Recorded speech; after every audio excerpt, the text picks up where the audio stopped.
Bonjour à tous, donc dans cette vidéo nous allons ajouter un ennemi et nous allons faire le système de bataille. C'est parti. Alors maintenant que nous avons nos différents équipements, que tout est fait, que les attributs sont faits, nous allons pouvoir ajouter un nouvel attribut qui s'appelle les HP, donc les hit points, c'est en fait la santé de votre personnage, et nous allons maintenant pouvoir commencer à faire notre système de bataille. Donc on va commencer par créer nos différents ennemis. Alors évidemment, par la suite, on pourra imaginer un système beaucoup plus compliqué, mais c'est en dehors du scope de cette série de toute façon. Beaucoup de choses le sont d'ailleurs. Donc ici, on va créer un nouveau dossier qu'on va appeler NPC. Et on va mettre ici hostile.json. Et donc dans ce dossier, nous allons mettre justement tous nos différents personnages hostiles. Donc tous les ennemis en gros. Ici, on va récupérer classe. On va récupérer justement une donnée complète. Alors on a le nom, on a l'icône, on a plein de choses évidemment, donc on a les attributs. Alors évidemment dans attributs nous allons ajouter donc ces fameux HP, donc on va mettre 20 HP de base pour le monstre. En force je vais mettre 3, agilité 4. Alors l'agilité, l'intelligence, tout ça, ça sert à rien pour le moment, ça servira peut-être à rien tout court, hein, puisque je sais pas jusqu'à quel niveau on va aller au niveau de nos différents calculs. Donc ici pour la description, ça on peut enlever, à la place de description on va mettre type hostile, donc ça pourrait être utile par la suite. On va aussi mettre le nombre d'expériences que ça va donner, donc 10, et le nombre de coins que ça va donner, donc le nombre de pièces d'or en gros. Voilà, donc le nom, on va mettre boss tout simplement pour l'instant, on pourra éventuellement penser à des noms plus tard. Donc expérience, coin, attribut, ça ce sont les différents attributs qu'on va pouvoir mettre. Et maintenant, dans les classes justement, on va aller dans l'attribut de chacun. Hop, hop, donc Alt, clic gauche hein, pour acheter des curseurs.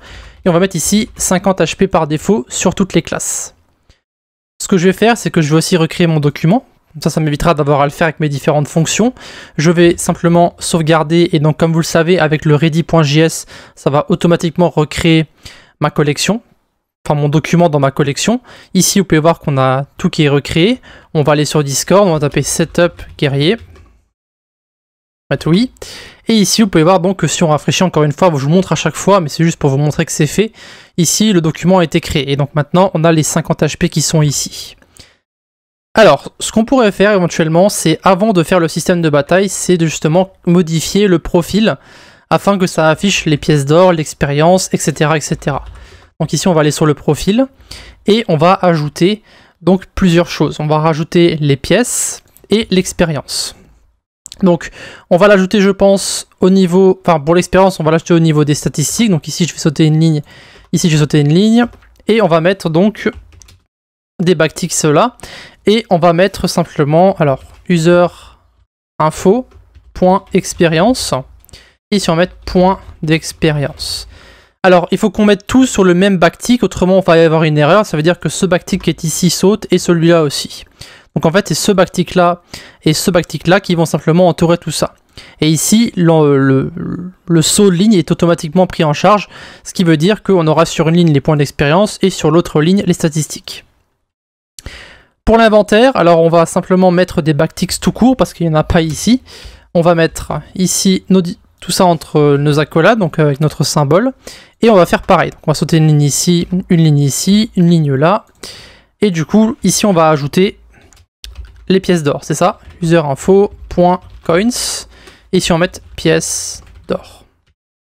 Voilà, donc ça permet simplement d'avoir nos pièces d'or et nos différentes statistiques d'expérience affichées, donc on va indenter tout ça, et donc logiquement maintenant si on fait profil, on devrait avoir le profil avec les points d'expérience, sauf que ce n'est pas le cas, on va voir si on a une erreur. Là, il y a marqué user info coins is not a function. Alors... D'accord, donc ici on a oublié d'enlever les backticks, voilà, c'est pour ça qu'on a une erreur. On va retaper profil. Voilà, donc ici on a 0 point d'expérience et 0 pièces d'or, ce qui est vrai. On va simplement modifier les pièces d'or, on va mettre, je sais pas moi, 650. Voilà, update. Le document est mis à jour, on peut refaire profil. On a maintenant 650 pièces d'or et toujours 0 point d'expérience, mais ça va changer lorsqu'on va faire notre système de bataille. Et maintenant, on va donc s'attaquer à la fameuse bataille. Donc pour ça, on aura besoin du hostile.json et on va aussi créer une commande qui va s'appeler battle. Donc ici, dans le RPG, je vais faire battle.js. Je vais récupérer le code de équipe.js. Ça, je vais l'appeler battle. Alors, usage, il faut mettre le nom de l'ennemi. Alors, enemy name. argument true, profil true, et ici ce sera simplement bataille avec un autre joueur ou un ennemi. Alors pour l'instant on va juste faire un ennemi, mais plus tard on pourrait éventuellement modifier pour faire du PVP. Je suis pas encore sûr ce que je le ferai, mais voilà, c'est toujours une possibilité que vous le fassiez si vous avez envie. Donc on va enlever le capitalize, on n'en aura pas besoin, on n'aura pas besoin du getItemInfo non plus. Cependant, on aura besoin de nos deux fonctions que nous avons dans le fichier fonction. Donc ici, je vais aller dans ce fameux fichier, donc je vais l'appeler RPG. Et on va créer une nouvelle fonction, et celle-ci, on va l'appeler Battle. Et dans Battle, on va avoir besoin de plusieurs paramètres. On va avoir besoin du client et du message. D'ailleurs, il faudrait peut-être les exporter sur le scope, peu importe. Message, player, hostile. Donc le player et le monstre. Et donc ici, pour l'instant, ça, on va le laisser vide, et je vais juste importer Battle ici. Voilà, ce qui veut dire que maintenant dans Battle ici, si on require, donc dans fonction et ensuite RPG, maintenant dans nos accolades, je vais pouvoir importer justement dans calculate user attribut et Battle. Voilà, donc les deux fonctions qu'on va utiliser. Alors dans Battle, on va mettre un code qui est très simple, on va importer le joueur et le monstre, ce qui veut dire qu'on va aussi devoir importer ici notre fichier JSON qui contient les informations de notre monstre. Donc ici, on revient en arrière encore une fois, /npc/hostile, et nous allons mettre donc ici, donc const player égale await calculate user attribut, donc client message, const position, ici ce sera simplement hostile.map, e.name, alors tout ça c'est des codes qu'on a déjà écrits, donc vous pouvez très bien les copier-coller hein, si vous le voulez, et ici on va faire index of arg0. Et ici, on va récupérer le monstre, donc const monster égale hostile position. Voilà, et maintenant on appelle simplement notre fonction, donc client, message, player, monster. Voilà, et on va tout faire directement dans le battle.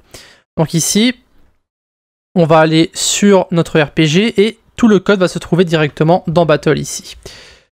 Alors, le code va être relativement complexe. Bon, après ça dépend de votre point de vue. Pour vous ça peut être très simple ou ne pas être simple du tout. Donc ici ce qu'on peut faire éventuellement c'est directement commencer par une boucle for let i égale 1. Donc en fait le système de bataille va être très simple. Ici je vais mettre hostile.attribut.hp. Yes, parce que les HP se trouvent dans les attributs. Et donc supérieur à 0, i++. Donc ça sera notre fonction. Donc on va en fait résoudre la bataille en une seule commande, on va pas mettre de choix par rapport à l'utilisateur. Nous tout ce qu'on veut pour l'instant, c'est juste créer notre système de bataille. Donc à l'intérieur, on va justement mettre à jour certaines données et ensuite les sauvegarder dans notre base de données. Donc ici, ce que je peux faire, c'est mettre donc... Alors, ce qu'on pourrait éventuellement faire, c'est peut-être... stocker nos différentes... donc hostile.attribut.hp, on peut éventuellement le stocker dans une constante, parce qu'on va l'utiliser en fait à plusieurs endroits, à 3 endroits pour être exact. Du coup je pense qu'on pourrait éventuellement stocker ça, donc on va mettre let, parce que ça va changer, monster health, on va mettre ici hostile.attribut.hp, et ici on va mettre donc monster health. Alors, le monster health va être mis à jour par rapport à la force de l'utilisateur. Donc on va en fait taper le monstre à chaque fois avec la force de l'utilisateur. Donc évidemment ça fait en sorte de ne pas avoir des calculs très compliqués. Hein. Donc tout ça, ça sera des formules que vous pourrez mettre à jour plus tard éventuellement. Cependant le code est un peu plus compliqué et je vais me dresser sur quelque chose de plus simple dans cette série. Alors nous on veut aussi mettre à jour les points de vie de l'utilisateur. Donc ici on va pouvoir utiliser en fait player.hp. Donc le player qui est ici, c'est en fait simplement les données, donc les stats de l'utilisateur. Donc ici, dans Player, vous avez donc tout ce qui est force, agilité, intelligence, spirit et HP. Donc ici, sur notre RPG, on peut mettre player.hp moins égal, on va mettre ici hostile.attribut.strength. Donc on va descendre les PV du joueur par rapport à la force du monstre. Et ici, toujours dans notre boucle, on va sauter quelques espaces. Et on va faire ici if monster health inférieur ou égal à 0. Alors ça c'est la condition de victoire. Donc ici pour l'instant ça on va le laisser vide, on le remplira juste après. On va juste mettre ici un message. Donc pas dans le if mais à l'extérieur du if pour le moment. Donc message.channel.send. Donc ici on va mettre, alors on est autour I, d'accord, donc c'est la constante de notre boucle. La bataille fait rage. On met ensuite hostile.name, attaque pour... Ici on va mettre le hostile.attribut.strength. Alors, il n'y a pas vraiment de répétition ici. Hostile.attribut.strength, 2 dégâts, et tu ripostes. Alors ça c'est vos dégâts à vous, et tu ripostes pour player.strength. Voilà, dégâts, et ensuite il reste monster health, PV à hostile.name. C'est vrai qu'ici on modifie, il y a plusieurs choses qui sont modifiées, donc je pense que cette constante là est en fait complètement inutile. Je pense que au lieu de mettre monster health, ici on peut simplement mettre hostile.attribut.hp. Hostile.attribut.hp. Ouais, du coup cette constante ici est inutile.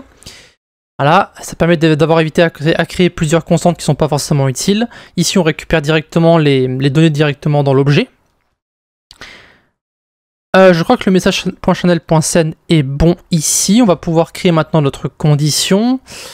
Alors pour la condition, ça va être très simple. On va mettre un message lorsque la bataille est terminée. Et on veut aussi mettre certaines données à jour. Donc ici, on va aller sur le setup par exemple. Alors, est-ce que c'est dans le setup qu'on modifie quelque chose? Yes. Donc update user info ici. On va le coller là. Donc on va mettre à jour certaines informations. Donc les PV de l'utilisateur. Donc attribut, on va simplement renvoyer player. D'accord? Donc player va contenir en fait tous les attributs. Il va être bon. Et ça va aussi contenir... Alors, le problème c'est que ça va mettre à jour les données de l'utilisateur par rapport à ses attributs. Est-ce que c'est une bonne chose ou pas? On va laisser comme ça pour le moment, on verra si ça pose problème plus tard. Donc ici on modifie coin et ici on modifie expérience. Donc là on va mettre hostile.coins et ici ça sera hostile.experience. Voilà, et donc maintenant il faut mettre simplement le return, donc return message.channel.send. Ici on va mettre félicitations, la bataille. Alors, la bataille est terminée après tant tours, donc i tours. Il te reste player.hp, PV, et tu gagnes. Alors c'est beaucoup de texte à écrire évidemment, et tu gagnes ici hostile.coins, yes, ainsi que alors hostile.experience, point d'expérience. Voilà. Alors, je pense qu'on a fait le tour au niveau de la fonction. Donc, encore une fois, on va simplement faire une boucle tant que les PV du monstre ne sont pas inférieurs à 0. Donc, tant que c'est supérieur à 0, ici, on continue notre boucle. Et lorsque c'est inférieur ou égal à 0, eh bien ici, on va faire un return. Donc, d'abord, on met à jour les différentes informations de l'utilisateur. Et ensuite, on renvoie donc le message de félicitations. Alors... on va tester ça, donc voir si ça fonctionne. Logiquement, il ne devrait pas y avoir de problème. Donc ici, si on fait profil, on a une erreur. Ou pas, puisque le bot n'était peut-être pas lancé. Donc profil, ok. Alors, on va faire une première bataille. Donc battle, et il faut mettre aussi le nom de l'ennemi. Donc ici, c'est boss, il me semble. Hein. Pas me tromper, j'ai mis boss. Ok, faisons un test. Ok, tour 1, la bataille fait rage, le boss attaque pour 3 de dégâts et tu ripostes pour 6 de dégâts, il reste 14 PV à boss. Tour 2, 3 de dégâts, 6 dégâts, il reste 8 PV, 2 PV. Félicitations, la bataille est terminée après 4 tours, il te reste 38 PV et tu gagnes 5 pièces d'or ainsi que 10 points d'expérience. Ok, donc la bataille fonctionne. Maintenant il faut voir dans notre base de données si tout le reste a été mis à jour. Donc on va refresh ça, logiquement tout a été mis à jour. Alors ça c'est bien parce que ça n'a pas été mis à jour du coup, parce que c'est pas ce que je voulais juste que les PV se mettent à jour, ce qui est très très bien. Maintenant on va essayer justement, alors ça n'a pas été mis à jour parce qu'en fait notre force est égale à 6 quoi qu'il arrive, parce que actuellement on n'a pas de force ou quoi que ce soit.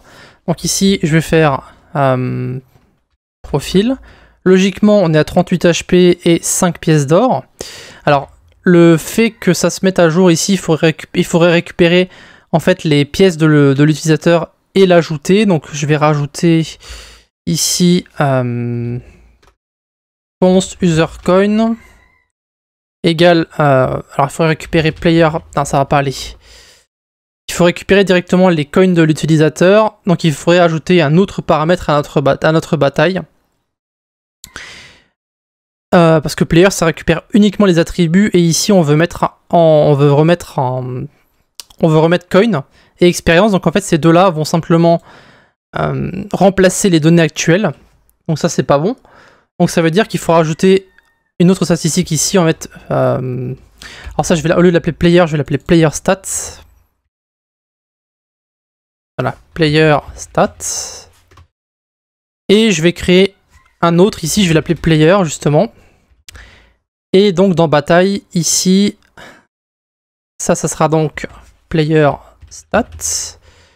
Et on va aussi récupérer player. Donc const player égale await get user message.member. Voilà, et du coup, alors, elle ressemble à quoi la fonction déjà? Voyons voir. RPG, player stat, player. Player. Voilà. Et donc maintenant, il ne reste plus qu'à modifier encore une fois le RPG. Donc user coin, on va récupérer. Alors c'est player.coins. Alors on pourrait éventuellement directement le modifier à la main. Donc const, c'est player coins. Non, ça va pas aller.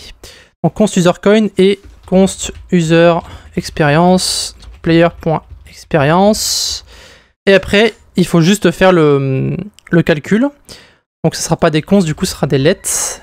Et ici on va mettre donc user coin plus égal hostile.coins et user experience plus égal hostile.experience. Donc ici on récupère les données de l'utilisateur et ensuite on les ajoute, puis ensuite on va simplement modifier ici. Au lieu de mettre user.coins, on va mettre user.coin. Et ici à la place de hostile.experience, on va mettre user.experience. Voilà, donc on va refaire un test. Je vais acheter quelque chose dans le shop, donc l'épée légendaire par exemple. Et ici on va l'équiper, donc équipe épée légendaire. Hop, on fait un profil. Ici, vous pouvez voir donc qu'on a 8 de force. Alors évidemment, j'attends que ça se change dans la base de données. Le problème, c'est que ça va se mettre à jour à chaque fois, ce qui n'est pas bon du tout. Donc il faut voir comment modifier juste les HP de la personne sans avoir à renvoyer ces différentes stats. Donc il faudra en fait recréer l'objet sans avoir à repasser par le calculate. Donc je pense qu'il va falloir importer en fait les stats de base. Donc on va avoir besoin aussi des données de classe. Donc on va avoir besoin de classe aussi. Donc le require qui est ici d'ailleurs qu'on peut mettre en haut. Ça on va devoir le récupérer. Et on va le mettre ici. Donc on va modifier maintenant les statistiques. Donc on va refaire l'objet. Donc ici const user stats. Alors évidemment il y a une erreur en haut parce que l'asset c'est pas comme ça. Là c'est ici. Et donc user ça sera un nouvel objet. Donc ici on va récupérer en fait les données de la personne et on veut juste modifier le objet. Enfin le HP pardon. Ok, on est de retour. Alors j'ai fait quelques modifications au niveau du code.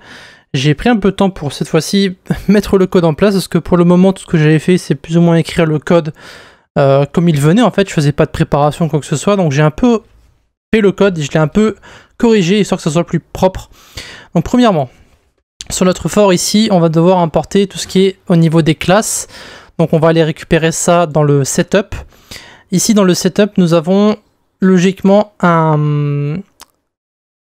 Alors est-ce que c'était dans le setup? Alors c'est où qu'on a const class. Alors on va chercher, je sais plus où c'est exactement. Donc const class, c'est ici. Ok, donc const class. Donc ça on va récupérer. On va le mettre dans le RPG. Dans la fonction RPG, donc on va mettre ça ici. Plusieurs attributs, on n'en a pas besoin. Donc je rappelle que dans player, on a toutes les informations concernant l'utilisateur. Donc ici, on peut très bien mettre player.class. On va enlever le point tout le case qui est ici. Et donc ici, on a les différentes informations dans classe.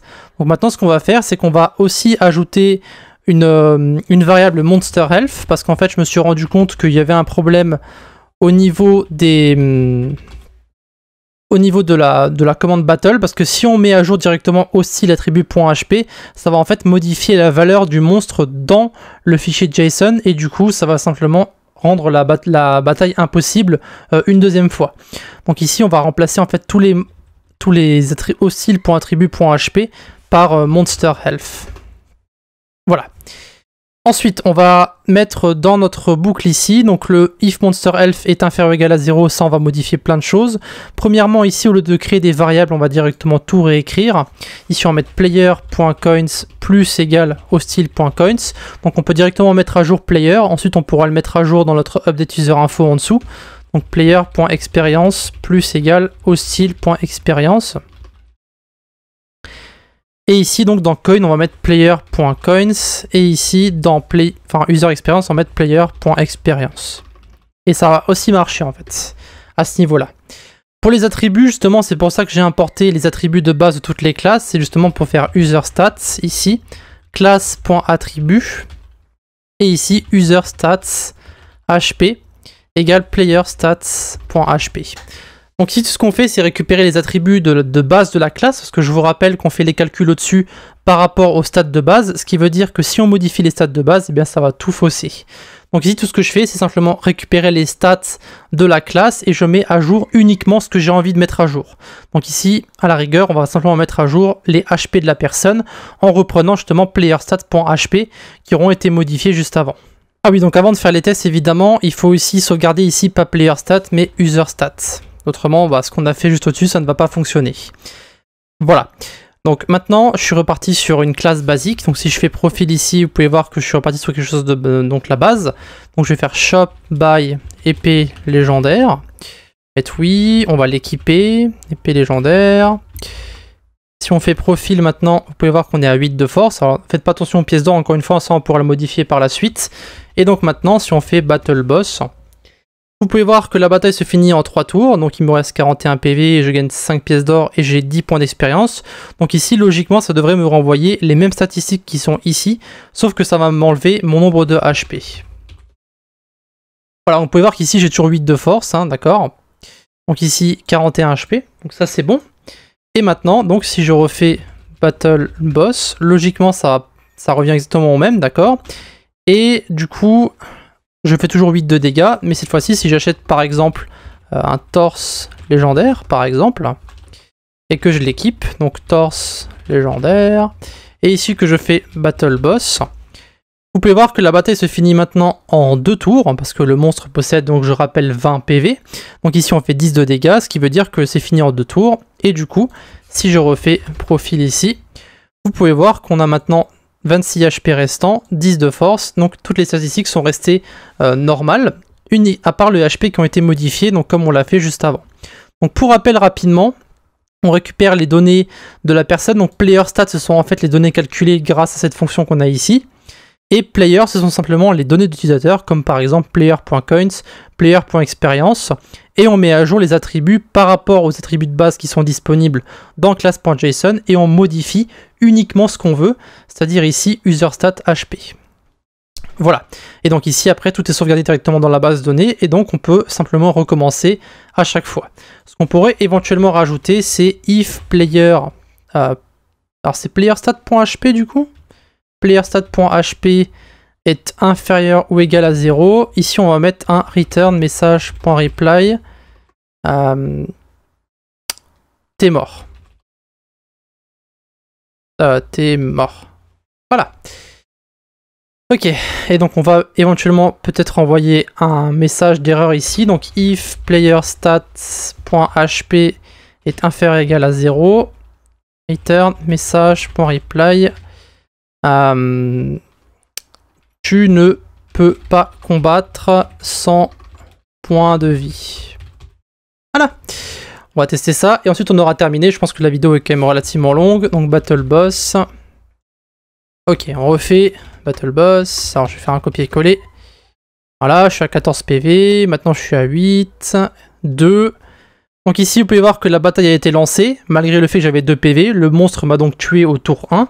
Et donc maintenant, si j'essaie de refaire Battle Boss, il y a marqué que je suis mort. Normalement, ça aurait dû renvoyer celui-ci, ce qui n'est pas normal. Mais bon, on corrigera ça une autre fois. Je pense que la vidéo est quand même relativement longue, donc on va éviter de continuer à l'allonger. Donc c'était tout pour la simulation de bataille. Donc évidemment, on va pouvoir continuer à la modifier dans la prochaine vidéo et éventuellement rajouter d'autres monstres. Et aussi commencer à travailler sur le système d'expérience.